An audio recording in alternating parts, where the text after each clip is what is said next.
নারী ফুটবলে আরও এক নতুন মিশন। এবার অনূর্ধ্ব 17 নারী সাফ চ্যাম্পিয়নশিপে মাঠে নামছে বাংলাদেশের কিশোরীরা। সিনিয়রদের মতো ওরাও জিততে চায় সাফের শিরোপা।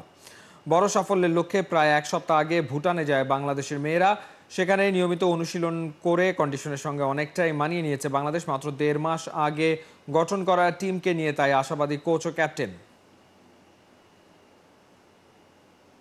দীর্ঘ 1.5 মাস ধরে প্র্যাকটিস করছি, তো আমাদের প্রিপারেশন ভালো। আমাদের মেয়েরা জানেন যে ডে বাই ডে ইমপ্রুভ করছে।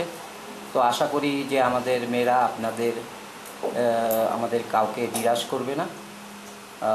আই হোপ যে ডে বাই ডে ম্যাচ আমরা ভালো করব। টিম বেশি দিনের নয়, 1.5 মাসের টিম। তো আমরা সবাই এতদিন হার্ডওয়ার্ক করছি এবং আমরা ম্যাচ বাই ম্যাচ চেষ্টা করব ভালো খেলার।